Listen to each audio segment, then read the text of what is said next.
주의 말씀은 내 인생의 빛입니다. 주의 말씀에 내 마음의 문을 엽니다. 듣고 깨닫고 말씀대로 살기 원합니다. 아멘. 예수님을 만나기 전 사마리아 여인의 삶을 한마디로 표현을 하면 목마름입니다. 여자가 이르되 주여 그런 물을 내게 주사 목마르지도 않고. 예수님을 만나기 전에 이 여인은 항상 목말라 하던, 항상 갈증이 있던 여인입니다. 반면에 예수님을 만난 이후에 이 여인은 충만의 삶 또는 흘려보내는 삶으로 변화되었습니다. 여자의 말이 내가 행한 모든 것을 그가 내게 말하였다 증언하므로 그 동네 중에 많은 사마리아인들이 예수를 믿은지라. 우리 성경에는 정확하게 이렇게 드러나 있지는 않은데 헬라어 성경에는 영어 성경에 보면 이렇게 기록을 합니다. 왜 많은 사람들이 믿었냐면 because of the word of the woman who testified. 그것을 예수님에 대해서 증언한 여인의 말 때문에 동네 사람들이 예수를 믿게 되었다라고 말을 합니다. 단순히 자신의 갈증만 해결한 수준이 아닙니다. 그녀가 살고 있던 동네 사람들의 갈급함, 동네 사람들이 가지고 있던 갈증까지도 해결할 정도로 이제 이 여인은 목마른 삶에서 충만의 삶 또는 그 충만을 흘려보내는 삶이 되었습니다. 그리고 그 이유는 예수님의 희생적인 사랑, 곧 예수님의 인애와 예배로 이 여인은 빈손 인생에서 텅 빈 삶에서 충만의 삶으로 변화되었습니다. 사마리아 수가성에 2일을 더 지내신 후에 원래 목적지인 갈릴리로 주님께서 떠나가셨습니다. 갈릴리로 가시는 가운데에 예수님께서 유대에 있는 한 속담 또는 유대의 한 격언을 제자들에게 말씀해 주십니다. 같이 한번 읽어 보시겠습니다. 친히 증언하시기를.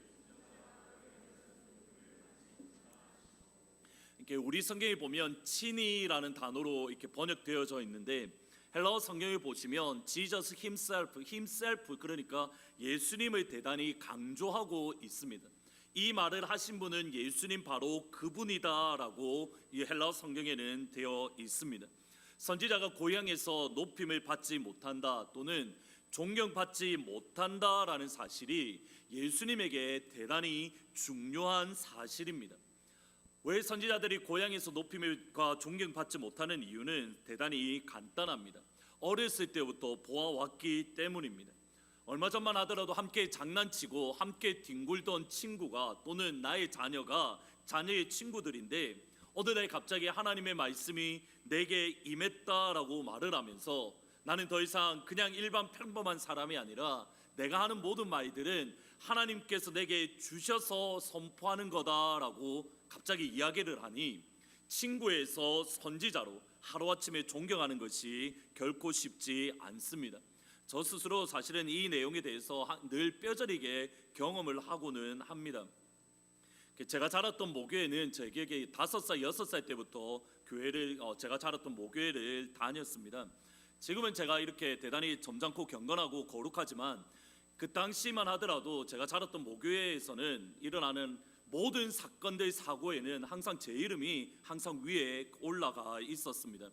지금도 제가 여전히 가장 기억에 남는 제가 친 사고 중에 제일 큰 사건은 뭐냐면 그 당시에 이렇게 어른 예배가 대예배라고 했는데 대예배가 11시에 있었고 저녁 예배가 4시에 있었는데 4시 반에 있었는데 교회 구조가 어떻게 되냐면 앞에 마당이 있고 바로 이렇게 문이 있으면 이렇게 유리창 문이 있고 그걸 열면 바로 본당이 되어져 있습니다. 그러니까 예배 시간 어른들은 예배 드리고 저와 함께 친구들은 함께 마당터에서 축구를 하다가 이렇게 제대로 찼는데 공이 유리창을 맞아서 어른들이 예배 드리는데 유리창을 박살을 낸 적이 있습니다. 물론 그 뒤로 몇 주 동안 교회를 안 가기는 했는데 그런 어렸을 때부터 장난치고 유리창 깨고 예배 시간에 난리치고 하는 것들이 어렸을 때부터 어른들이 다 바라보셨습니다.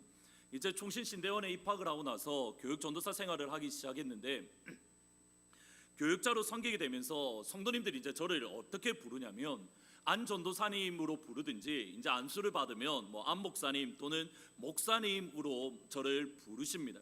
목회를 한 이후에 제 이름 성수야로 불리셨던 적이 거의 한 번, 두 번 제가 기억에는 있을 정도로 거의 없습니다. 그런데 유독 제 이름을 아무렇지도 않게 뒤에 님자도 붙이지 않고 마음대로 성수야라고 부르는 교회가 제 모교회입니다. 교육 전도사 때에 이제 명절이 되어서 담임 목사님께 인사를, 이제 저를 키우셨던 목사님께 인사를 드리러 갔는데, 갑자기 이렇게 어떤 그 당시 권사님이 계셨는데 이제 저를 보시더만 성수야라고 부르시면서 도저히 내가 네 이름을 전도사님이라고 못 부르겠다고 막 이렇게 말씀을 하시는 겁니다. 그래도 뭐 전도사기니까 이렇게 좀 마음이 그러셨던지, 네가 이제 목사 안수 받으면 내가 그때는 목사님이라 불러줄게라고 약속하시고 헤어졌습니다. 제가 어떻게 했겠습니까? 당연히 안수 받고 다시 찾아갔습니다. 다시 목사님을 찾아가고 그 권사님한테 갔습니다. 여전히 호칭을 성수야라고 부르십니다. 이번엔 핑계는 뭐였냐면, 이제 네가 결혼하고 다시 오면 그때는 내가 목사님이다라고 불러주겠다라고 말씀을 하십니다. 제가 언젠가는 저희 전도사님하고 꼭 교회를 가서 그 권사님을 만나볼 예정입니다. 예수님의 경우에는 지금 제가 말씀드리는 수준이 아닙니다. 예수님은 단순히 선지자 정도가 아니라, 저는 뭐 그냥 목회자로 부르심을 받았는데, 예수님은 단순히 선지자 정도로 고백하시는 것이 아니라 자신의 메시아로, 또는 자기 자신의 이스라엘을 구원할 구원자로, 하나님의 아들, 아니 하나님으로 자기 자신을 30살이 되던 시점부터 자기 자신에 대해서 증거하기 시작하셨습니다. 얼마 전까지만 해도 같이 지내던 사람인데, 같이 분명히 잘하는 것을 같이 보았는데, 장난치는 것도 보았고 화장실 가는 것도 심지어는 보았는데, 갑자기 내가 하나님이라고, 내가 이스라엘을 구원할 구원자라고, 메시아라고 자신을 증거를 하니, 고향 사람들이 예수님을 존경하는 것, 예수님을 높이는 것 거의 불가능합니다. 심지어 예수님의 가족들조차도 예수님에 대해서 이렇게 고백을 합니다. 예수의 친족들이 듣고 그를 붙들러 나오니 이는 그가 미쳤다 하밀러라. 여기서 붙들다라는 말은 헬라어랑 영어 성경에 보면 arrest, 체포하다라는 뜻까지 내포되어져 있습니다. 오늘날 모슬림권에 보면 이렇게 가족의 명예를 더럽혔다라고 해서 명예살인이라는 관습이 여전히 있습니다. 뭐 자기 가족을 죽이고 자기 동생, 자기 자녀를 우리 가족의 명예를 더럽혔다라고 하는, 그렇게 죽이는 그러한 관습입니다.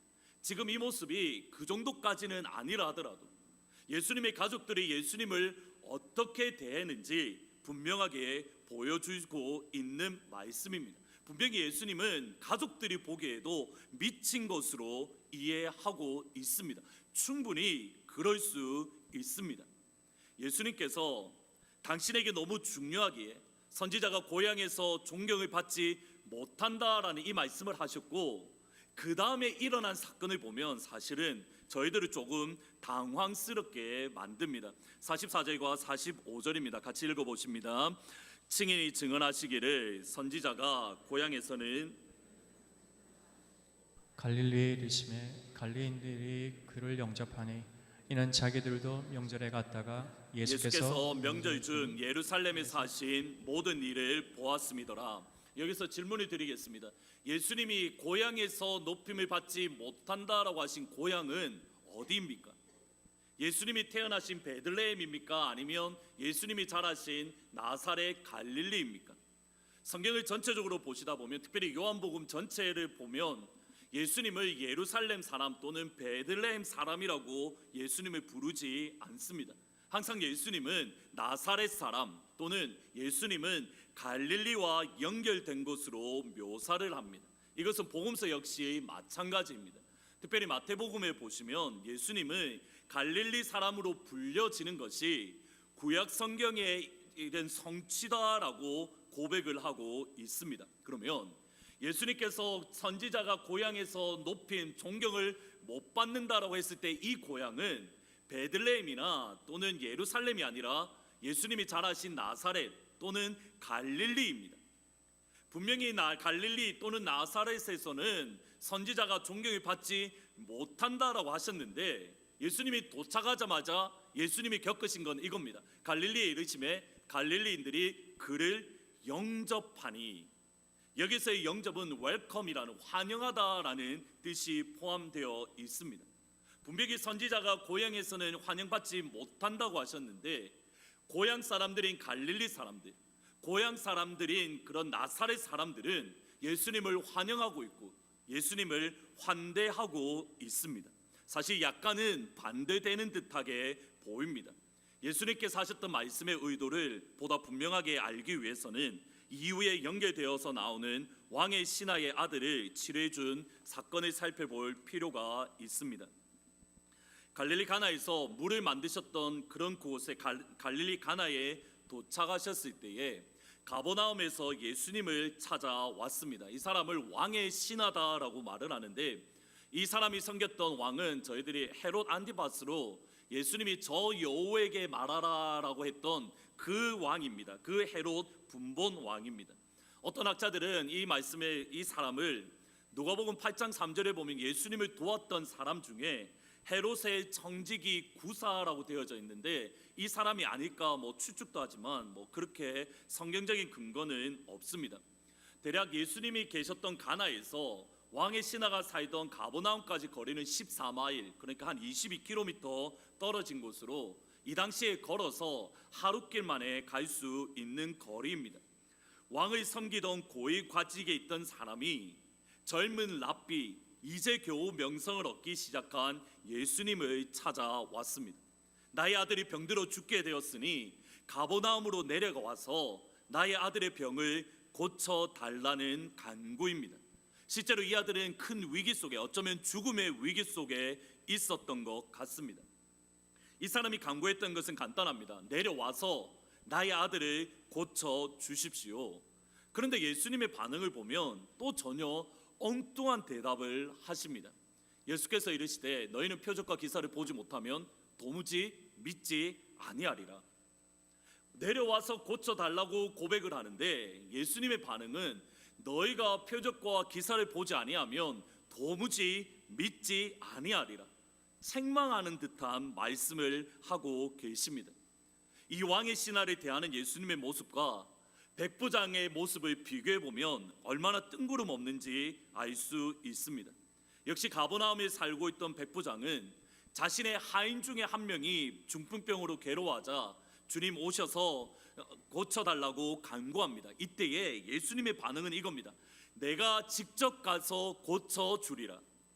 왕의 신하는 주님 내려오셔서 고쳐주십시오인데 이 백부장을 향해서는 내가 직접 가서 고쳐주겠다. 물론 백부장은 말씀만 하시면 됩니다라고 고백을 했고 여기에 대해서 주님은 고쳐주셨습니다. 그런데 백부장을 향한 주님의 평가가 이겁니다. 예수께서 들으시고 놀랍게 여겨 따르는 자들에게 이르시되 내가 진실로 너에게 이르노니 이스라엘 중 아무에게도 이만한 믿음을 보지 못하였노라. 분명히 똑같은 경우입니다. 한 명은 자기의 아들이 향해서 고쳐달라고 했고 한 명은 나의 신하, 나의 종 중에 어려움을 겪으니 고쳐달라고 했습니다. 근데 한 명은 놀랍게 여기실 정도로 내가 이스라엘 백성들 가운데에도 이만한 믿음을 내가 만나보지 못했다고 하실 정도로 그를 칭찬해주고 그를 높여주십니다. 그런데 똑같이 고쳐주십시오라고 주님 앞에 나왔는데 이 사람을 향해서는 너희가 표적과 기사를 보지 아니하면 도무지 믿지 아니하리라라고 그들의 마음의 완악함을 책망하시고 그들의 마음의 완고함을 주님께서 책망하고 계시더라는 겁니다. 이 차이를 저희들이 이해하기 위해서 48절을 조금 주의 깊게 보실 필요가 있습니다. 48절을 보시면 너희는 도무지 믿지 아니하리라라고 했을 때 너희는 2인칭 단수, 그러니까 왕의 신하를 향해서 하는 말씀이 아닙니다. 2인칭 복수로 되어져 있습니다. 너희 모든 사람들은 표적과 기사를 보지 아니하면 도무지 믿지 아니하리라. 왕의 신하가 그 당시 갈릴리 사람들의 믿음을 대표하고 있는 겁니다. 갈릴리 사람들의 믿음은 표적과 기사를 보는 믿음입니다. 이 점을 이해하고 45절로 가면 왜 갈릴리 사람들이 예수님을 환영했는지 조금 분명해집니다. 그들은 예수님께서 예루살렘에서 행하셨던 놀라운 기적들을, 예루살렘에서 행하셨던 놀라운 표적들을 눈으로 직접 보았습니다. 성경에는 기록되어 있지는 않지만 예루살렘에서 예수님은 많은 기적들과 많은 표적들을 행하셨고 고향인 갈릴리에서도 똑같은 기적과 표적, 병을 고치고 놀라운 초자연적인 역사가 갈릴리에서도 행해 주시기를 기대했습니다. 당장 왕의 아들만 하더라도 자기 아들이 죽게 되었으니 빨리 와서 고쳐 주십시오라고 표적과 기사를 기대하고 주님 앞에 나왔습니다. 사실 비슷한 장면이 오병이어의 사건입니다. 물떡 5개와 물고기 2마리로 5,000명이 먹으신 직후에 백성들의 반응이 이겁니다. 와, 자기를 억지로 붙들어 임금을 삼으려는 줄 아시고, 임금을 삼으려는 줄 아시고. 예수님 당시에 이스라엘의 서민 경제는 말 그대로 파탄 직전입니다. 중상층이 완전히 붕괴되었습니다. 아니, 심지어 그들 가운데 1년 동안 내야 될 세금을 내는 것만으로도 그들이 벅차할 정도로, 세금 내는 것도 힘들어서 겨우 낼 정도로 모든 사람들이 재정적으로 어려웠습니다. 근데 그 시점에 오병이어 떡 5개와 물고기 2마리로 5,000명을 먹이셨습니다. 가만 생각해 보십시오. 예수님이 왕이 되면 어떤 일이 일어나겠습니까? 내가 가지고 있던 경제의 문제가, 먹고 사는 문제가 완전히 해결됩니다. 예수님이 우리의 왕이 되면 우리가 가지고 있는 질병이 깨끗하게 치료될 수 있습니다. 예수님이 왕이 되면 귀신 들렸던 자를 고쳐내셨던 것처럼 우리의 영적인 문제가 해결될 줄 알았습니다. 그러니까 당연히 예수님을 왕으로 붙들려고, 예수님을 원하지 않았다 할지라도 억지로라도 왕으로 붙들어서 우리의 먹는 문제, 우리의 의료 문제, 우리의 영적인 문제를 해결하려고 했습니다. 저라도 그렇게 할 것 같습니다. 예수님에 대한 소식을 듣는 어느 누구라도 주님을 환영하고 주님을 영접했습니다. 고민은 여기에 있습니다. 그들을 향한 예수님의 평가가 다름 아닌 44절이라는 겁니다. 같이 한번 읽어보십니다. 친히 증언하시기를 고향에서는 높임을 받지 못한다 하시고. 예수님은 갈릴리 사람들의 표적과 기사를 향한 믿음, 그것을 나를 영접하고 있다. 너희들의 믿음이 지금 나를 환영하고 있다. 너희들의 신앙 상태가 나를 기뻐한다라고 평가하지 않으십니다. 분명히 우리가 보기에는 예수님을 환영하는 것 같습니다. 분명히 우리가 보기에는 예수님을 영접하는 것 같습니다. 분명히 우리가 보기에는 예수님을 존경하는 것처럼 보입니다. 그런데 주님의 평가는 이겁니다. 너희들이 나를 높이지도 않고 있고, 너희들이 나를 영접하지 않고 있고, 너희들이 나를 환영하지 않고 있다. 지금 갈릴리 사람들의 믿음은 주님께서 원하시는 바른 믿음, 바른 신앙의 모습이 아닙니다. 갈릴리 사람들에게 믿음이 없었다라고 말하기 어렵습니다. 예수님께 나아가면 기적과 표적이 일어날 믿음은 소유했습니다. 당장 이 왕의 신화만 보더라도 가버나움에서 자기가 할 수 있는 것을 내려놓고 가장 위급한 순간에 예수님을 만나러 하루길을 걸어서 주님 앞에 나왔습니다. 주님이라면 고쳐줄 줄 믿고 나아갔습니다. 종들을 보낸 것도 아닙니다. 고위 관직에 있는 사람이 젊은 사람을 모시러 랍비를 모시는데 본인이 직접 가서 하루길을 걸어서 예수님 앞에 데리고 나왔습니다. 열심히 있고 성의도 있고 나름대로 최선을 다했습니다. 문제는 이겁니다. 그들 가운데에 무언가 빠진 것이 있습니다. 나름대로 예수님을 믿고 신앙생활을 한다라고 하지만 주님이 보시기에는 이 사람들의 믿음 가운데에 빠진 것이 있더라는 겁니다. 그것이 50절 말씀입니다. 예수께서 이르시되 가라, 내 아들이 살아있다 하시니 그 사람이 예수께서 하신 말씀을 그 다음에 보셔야 됩니다. 믿고 가더니, 믿고 가더니. 예수님의 말씀을 믿고 그 말씀대로 순종하는 모습이 갈릴리 사람들에게 빠져 있었습니다. 오늘날 교회 용어를 빌리면 제자도가 이들 가운데는 전혀 있지 않았습니다. 갈릴리 사람들이 놓치고 있는 결정적인 것은 주님의 말씀에 대한 순종입니다. 왕의 신화를 한번 생각해 보셔야 됩니다. 분명히 예수님께서 같이 가시면 나의 죽을 위기에 있는 내 아들이 치료될 줄 믿었습니다. 거기에 대한 확신이 있습니다. 근데 주님의 말씀이 이겁니다. 그냥 가라. 그냥 나는 안 갈 거고 너 혼자 가라. 그러면 나을 거다.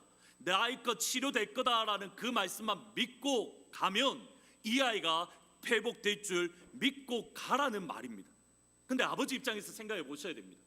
만에 하나라도 그 말씀에 순종해서 가버나움으로 돌아갔는데 아이가 죽으면, 아이가 회복되지 않으면 어떻게 할 겁니까?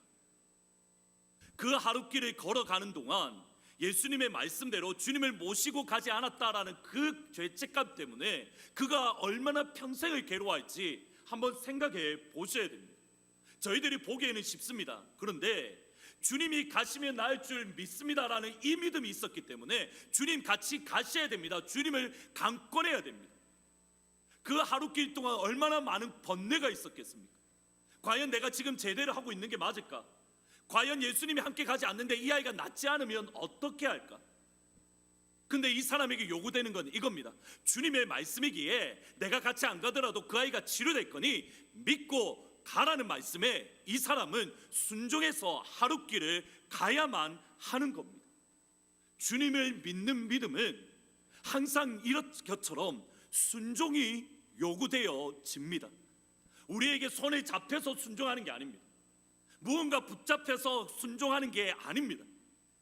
우리 주 예수 그리스도의 말씀이기에 지금 당장 내 손에 붙잡히지 아니하고 내 눈에 보이지 아니하고 내 귀에 들리지 않더라도 주의 말씀이기에 순종하여 믿음으로 내가 나아갑니다. 이 순종이 주의 백성들에게는 항상 요구되는 것입니다.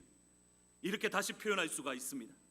갈릴리 사람들의 예수님이 향한 믿음은 나의 유익을 향해서는 열심히 내고 있을지언정, 나의 배고픔을 해결하기 위해서 주님 앞에 나아갈지언정 정작 은혜를 주시고 긍휼을 주시고 구원을 주시는 주님의 말씀에 대한 순종이 없습니다. 주님의 말씀에 대한 열정이 없습니다. 주님의 메시아, 주님의 주님 되심에 대한 희생이 전혀 없습니다. 희생 없는 믿음입니다. 대가 없는 믿음입니다. 그 신앙의 결과는 뭔지 아십니까? 조금만 어려워도, 조금만 내가 받기 힘들어도 그들은 주님을 떠나는 모습입니다. 제자 중 여럿이 듣고 말하되 이 말씀은 어렵도다 누가 들을 수 있느냐 한데 그때로부터 그의 제자 중에서 많은 사람이 떠나가고 다시 그와 함께 다니지 아니하더라.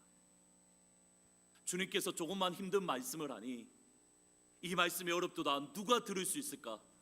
제자 중에 떠났다라고 했습니다. 그냥 우연히 모였던 사람이 아니라 주님을 믿고 주님을 따르겠다고 결심했던 제자들이 다시는 그와 함께 다니지 아니하더라. 자기 가슴에 벅찬 말씀을 주님께서 주시니, 자기가 도저히 지킬 수 없는 것처럼 보이는 말씀을 주시니, 너희가 희생해야 된다, 너희가 대가를 치러야 된다, 너희가 말씀에 순종해야 된다는 말씀을 주시니 다시는 그와 함께 다니지 아니하더라. 이것이 그들의 모습입니다. 표적을 영어 성경을 보시면 사인이라고 되어져 있습니다. 사인이라는 말은 그것이 가리키는 것이 있습니다. 그러니까 인디케이터의 개념이 강합니다. 만약에 표 사인판이 있습니다. FKPC라고 되어 있으면 이쪽으로 가면 하트포드 제2장로교회를 만날 수 있습니다라고 하는 알려주는 표시입니다. 예수님께서 행하시는 기적과 표적은 정확하게 동일합니다. 기적과 표적을 보면 마침내 누구를 볼 수 있냐면 예수님의 메시아 되심, 예수님의 하나님 되심을 깨달을 수 있습니다. 사마리아 여인을 보셔야 됩니다. 사마리아 여인이 예수님께서 알려주는 표적을 따라가니 어떤 일이 벌어집니까? 당신이 메시아입니다 라고, 내가 행한 일을 나에게 말한 사람을 와서 만나보라, 이가 그리스도가 아니냐. 자신의 숨기고 싶었던 과거를 동네 사람들에게 온전히 드러내야 될 정도로 단순히 예수님의 기적만 바라본 것이 아니라 예수님의 주님 되심을 믿고 동네 사람들에게 나아가서 주의 예수 그리스도의 복음을 증거하는 그 자리에 섰습니다. 본인 나름대로 희생이 있었습니다. 대가가 있었습니다. 자기가 기적을 체험한 이후에 내가 부끄럽지만 숨기고 싶지만 그 과거를 동네 사람들에게 드러내는 본인 나름대로의 희생과 대가가 있었습니다. 근데 갈릴리 사람들은 전혀 그런 모습이 없습니다. 주님의 믿고 메시아 되심을 깨달을 뿐만 아니라 거기에 대한 순종의 모습이 아니라 기적과 표적, 사인만 안고 이것이 전부인 마냥 그것만 붙들고 있는 것이 갈릴리 사람들의 모습이고 이것이 그들의 신앙의 현 주소입니다. 그러면 과연 저와 여러분의 신앙과 믿음이 갈릴리 사람과 다르다는 것을 어떻게 점검할 수 있겠습니까? 언젠가 소개해드렸던 제이슨 미첼 목사님이 쓰신 쉬운 예수는 없다, 영어 제목을 보면 No Easy Jesus라고 되어져 있습니다. 쉬운 예수는 없다라는 책이 있습니다. 첫 번째 챕터를 묘사하는 글이 사실은 저한테 대단히 큰 흥미를 끌었습니다. 제목이 이겁니다. 나 예수 믿어도 별거 없네. 예수 믿어도 별거 없네. 많은 경우에 있어서 저희들이 예수를 믿을 때에, 교회를 나올 때에 어떤 기대감을 안고 나옵니다. 우리가 교회 나와 예배 드리면, 우리가 성경을 읽으면, 기도하면 내 삶에 어떤 변화가 있으리라는, 적어도 기적이나 또는 표적이 있으리라는 어떠한 영적인 기대감을 가지고 있습니다. 그런데 시간이 아무리 지나도 우리 삶 가운데 또는 우리의 영혼 가운데에 아무런 변화가 일어나지 않는 것을 보며 저와 여러분이 때로는 실망할 수가 있습니다. 어쩌면 이 자리에 그런 분들이 계실 수도 있습니다. 교회를 나가지 않으면 무언가 찜찜하기 때문에 나가지 않을 수는 없지만 나가도 아무런 변화가 없기에 무언가 우리 속에 실망하는 모습이 있습니다. 저 역시 마찬가지입니다. 예수 믿으면 무언가 변화가 되겠다라는 생각이 제 속에 있습니다. 전도사 때는 목사가 되면 뭔가 달라지겠지라는 생각이 있었습니다. 부목사에서 담임 목사가 될 때는 이제 담임 목사가 되면 무언가 달라지겠지, 저 스스로의 기대치가 있었습니다. 근데 목사가 돼도, 담임 목사가 돼도 여전히 똑같은 제 모습을 보면서 항상 주님 앞에 하는 고백이 이겁니다. 정말 이게 그리스도인의 삶일까? 정말 이게 내가 예수 믿는 복음의 능력인가? 정말 이것이 내가 예수 제대로 믿고 있는가? 성경 속에 나타나는 많은 사람들을 변화시켰고 간증을 들으면 많은 역사가 일어난다라고 하는데 왜 내 속에는 그런 일이 없을까? 왜 나에게는 변화가 없고 나에게는 표적이 따르지 않을까? 이 목사님이 정확하게 그러했습니다. 그의 아버지도 목사님입니다. 당연히 교회에 나가는 게 당연합니다.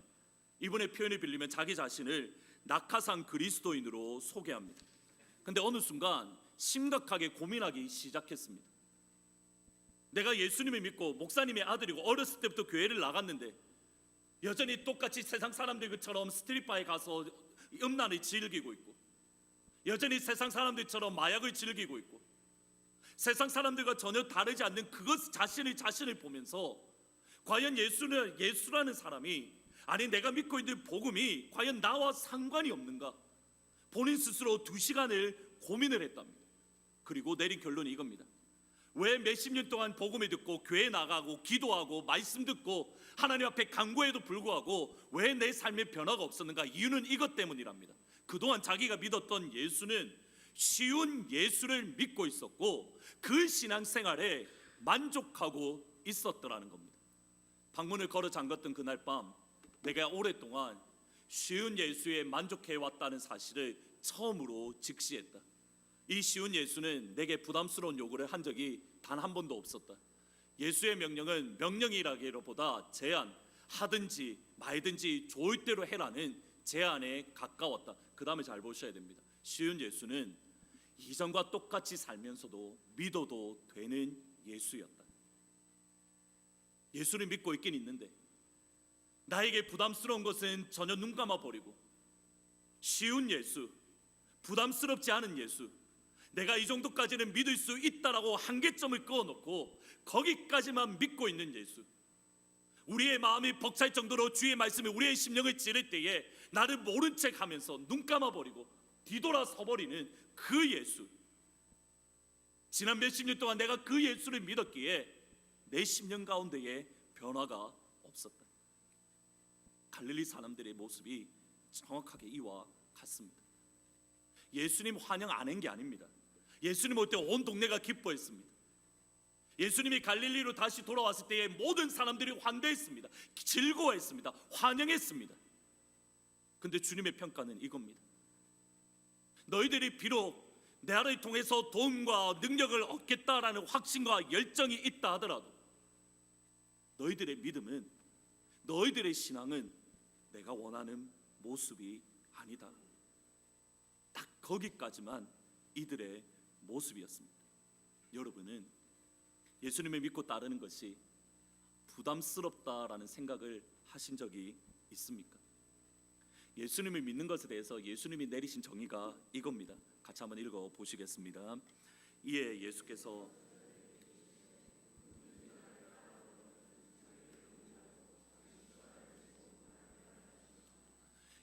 먼저 자기 자신을 부인하고 십자가를 지고 나아갔습니다. 근데 그거 아십니까? 예수님 본인에게도 자기를 부인하고 십자가를 짊어지고 가는 것이 예수님도 쉽지 않았습니다. 골고다의 언덕길을 한번 생각해 보셔야 됩니다. 할 수만 있으면 이 잔을 내게서 옮겨 주십시오. 예수님이 하셨던 고백이 그겁니다. 얼마나 고민하며 기도하셨기에 땀이 핏방울처럼 바뀔 정도로 하나님 앞에 간구하고 기도했습니다. 하나님의 아들이신 예수님도 이 정도의 부담감으로, 이 정도의 아픔 때문에 고민하시고 또 고민하셨는데, 그 주님을 따르는 우리의 모습이 내 마음이 고민하여 죽게 되었다라는 경험 한 번 없이, 정말 이 길이 내가 가야 될 길입니까? 정말 이것이 내가 예수 믿는 길입니까? 할 수만 있으면 이 잔을 내게서 옮겨 주십시오. 나 자신을 부인하는 모습, 나 자신을 다시 한번 되돌아보지 않는 그 모습이 우리 가운데 없다면 정말 우리가 예수를 제대로 믿고 있는 것인지, 정말 우리가 예수님의 제자인지 다시 한번 심각하게 고민할 필요가 있습니다. 예수님께서도 제자들에게 이렇게 말했습니다. 내 마음이 고민해서 죽게 되었다. 십자가의 길을 따르기에는 주님의 마음도 고민하여 죽게 되었습니다. 하나님의 말씀이 여러분에게 쉽게 다가오지 않습니다. 이것만은 숨겨주십시오. 이것만은 피해 주십시오. 항상 주의 말씀은 우리의 심령을 향하여 도전합니다. 그 도전에 대해서 여러분은 어떤 반응을, 어떤 모습을 지금까지 보이셨습니까? 다음은 쉬운 예수는 없다의 각 장들의 제목입니다. 한번 가만히 보셔야 됩니다. 아프니까 용서를 접으라는 예수는 없다. 마음이면 충분하다는 예수는 없다. 고통의 잔을 피해 다니라는 예수는 없다. 헌신 없이 욕구만 채우라는 예수는 없다. 인생을 내 왕국 세우라는 데 쓰라는 예수는 없다. 내 몫을 움켜쥔 채 따를 수 있는 예수는 없다. 사랑이란 명분이면 뭘 해도 괜찮다는 예수는 없다. 우리는 예수는 없다 뒷부분만 빼고 이렇게 하지 않습니까? 아프니까 용서를 접고 예수를 따르겠습니다. 마음이면 충분하니 마음으로 예수님을 따르겠습니다. 헌신 없이 욕구를 채우기 위해 채우는 데에 예수를 따르겠습니다. 내 몫을 움켜쥔 채 예수를 따르겠습니다. 오늘은 다른 부분을 내려놓고 아프니까 용서를 접어도 된다라는 접으라는 예수는 없다라는 부분만 짧게 생각해 보려고 합니다. 용서는 피해자가 가해자에게 베푸는 사랑과 용납입니다.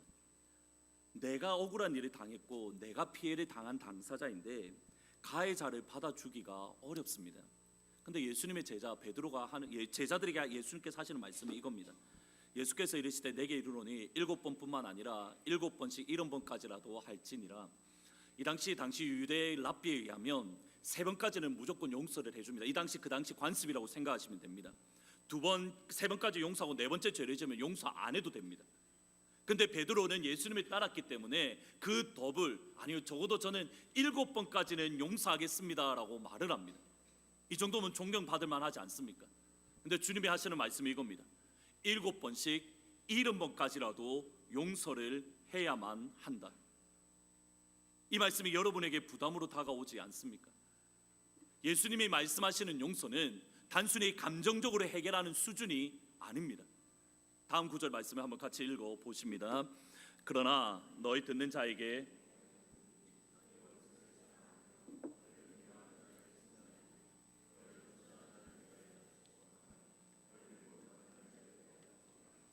동사를 잘 보셔야 됩니다. 네 가지 동사요. 사랑, 선대는 좋은 일을 하다, 축복, 기도. 모든 그리스도인들이 다 할 수 있는 겁니다. 사랑할 수 있습니다. 좋은 일 할 수 있습니다. 축복할 수 있습니다. 기도할 수 있습니다. 근데 주님께서 누구를 향하여 하라고 하십니까? 사랑하라 너희 원수를.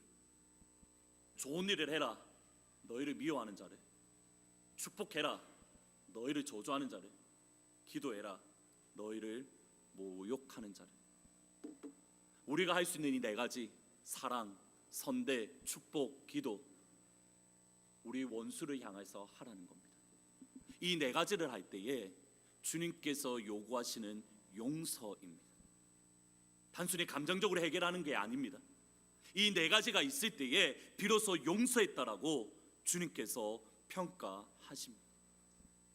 한번 이제는 여러분이 가장 아프게 했던 사람들을 머릿속으로 한번 떠올려 보십시오. 떠올려 보시고 원수와 자자라는 대신에 그 사람을 생각하면서 부르시면 됩니다. 그러니까 제가 사랑하라 너희, 제가 가장 미워하는 사람 너희 안성수를, 선대해라 너희를 미워하는 안성수를, 축복하라 너희를 저주하는 안성수를, 기도하라 너희를 모욕하는 안성수를. 또 실제로 아까 일부 예배 때 혹시 그런 분이 계시는지 모르겠는데 진짜 그러신 분이 계십니다. 제가 사랑하라 하니까 너희 안성수를 이렇게 하시면 안 됩니다. 여러분들이 보시기에 지금까지 나를 가장 아프게 했고 나를 가장 힘들게 했던 그 사람을 생각하면서 사랑하라라고 하시면 여러분은 너희 원수를 크게 믿음으로 고백하시면 좋을 것 같습니다. 제가 먼저 하겠습니다. 사랑하라. 싫으십니까? 다시 한번 하겠습니다. 크게 하시면 좋을 것 같습니다. 사랑하라, 선대하라, 축복하라, 기도하라. 다시 한 번 더 크게 믿음으로 고백하십니다. 한 번만 더 하십니다. 사랑하라, 선대하라, 축복하라, 기도하라 너희를 모욕하는 자를. 용서 분명히 어렵습니다. 설교를 준비하면서 사실은 이 부분을 어떻게 할까 고민을 하다가 지금 적기는 했는데 용서는 저에게도 어렵습니다. 한국에 있을 때에 정말 저를 힘들게 했던 그분이 한 분 계십니다. 지난 4월 연초부터, 사실은 정확하게 연초부터 계속 그분에게 연락을 하고 용서하라라는 마음이 사실은 제 속에 계속 기도할 때마다 들었습니다. 최근에는 더 많이 그분이 생각이 납니다.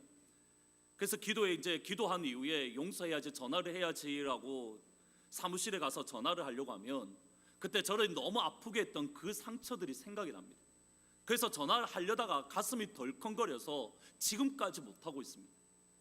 지난 6개월, 8개월 넘는 기간 동안 사실은 그분과 관계가 안 좋아진 지 이제 10년이 훨씬 넘어가는데, 한 15년이 거의 다 돼가는데 지금까지도 용서가 안 될 정도로 너무 아프게 하셨습니다.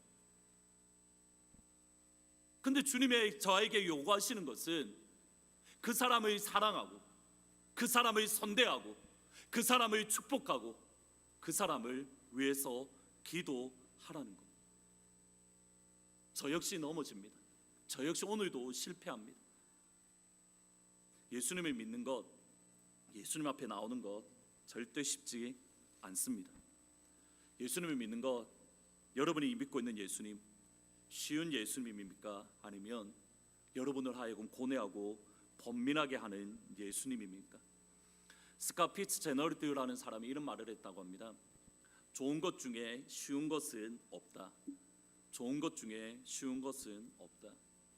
왕의 신하는 좋은 것을 얻기 위해서 쉽지 않은 길을 선택했습니다. 쉽지 않은 길을 선택을 하니 주님께서 예비하신 좋은 것을 받아 누렸습니다. 쉬운 삶이 아니라 좋은 삶을 선택하기를 주님의 이름으로 축복합니다. 기억하십시오. 좋은 것 중에 쉬운 것은 하나도 없습니다. 주님과 같이 내 마음 만지는 분 없네 찬양하시고 잠시 기도하시겠습니다.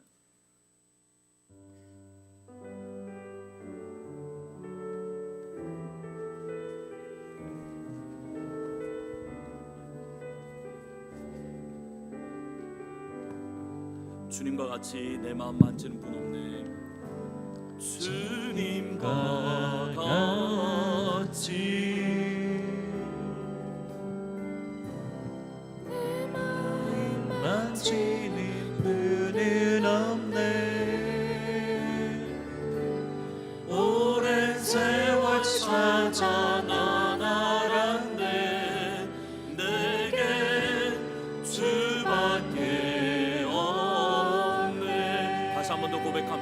주님과 같이 주님과 같이 내 마음 만지는 분은 없네.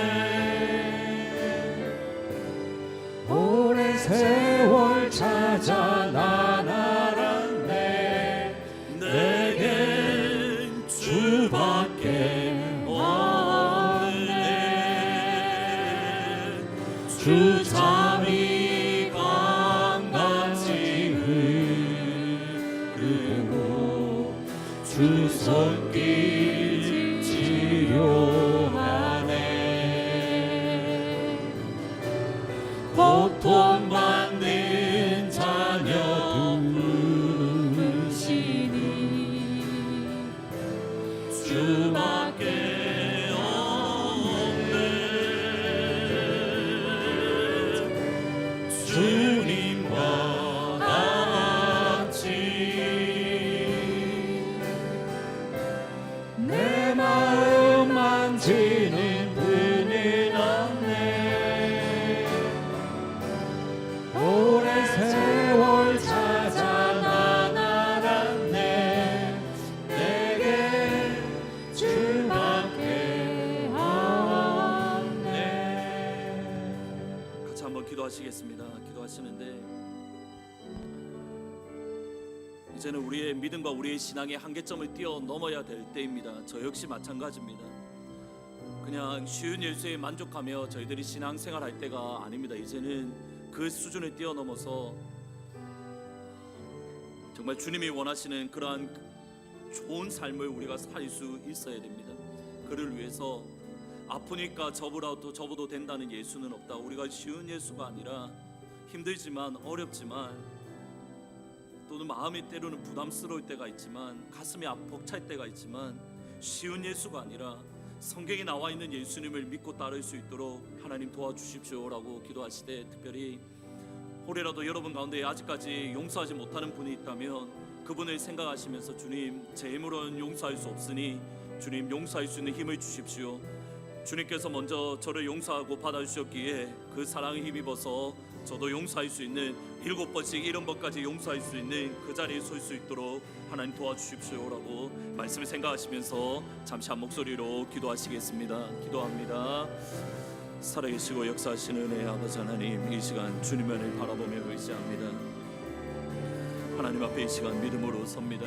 주님 바라고 바라기는 연약한 인생을 긍휼히 여기시고 불쌍히 여겨 주옵소서. 제 자신을 되돌아보면 하나님 이제는 한계점을 뛰어넘고 싶습니다.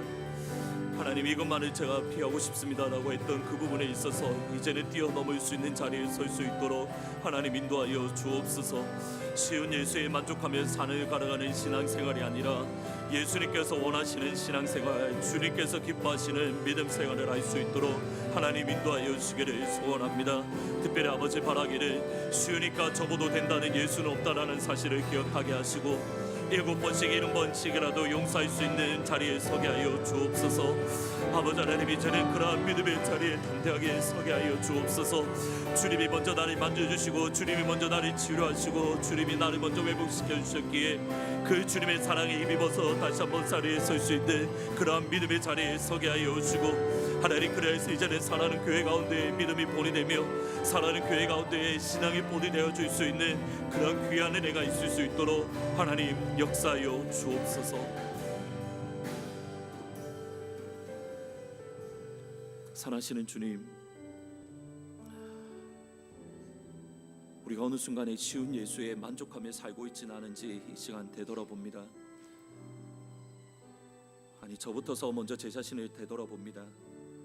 용서라고 설교를 하고 용서해야 됩니다라고 강단에 서서 말씀을 증거하지만 제 속에 용서하는 삶이 없고 제 속에 여전히 분노가 있고 제 속에 여전히 좌절이 있는 것을 되돌아봅니다.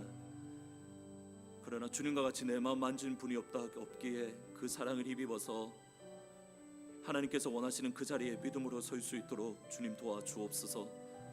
다음 주에 강단에 섰을 때에 힘들지만 어렵지만 주님의 사랑으로 용서하는 자리에 섰습니다라고 저부터서 간증할 수 있는 자리에 서게 하시고, 그래 사랑하는 온 교회가 이제는 쉬운 예수에 만족하는 교회가 아니라 성경에 말씀하시는 예수님, 성경이 증거하고 있는 그 예수님을 믿음으로 섬길 수 있는 우리 교회가 될 수 있도록 하나님 역사하여 주옵소서. 감사합니다. 예수님의 이름으로 기도합니다.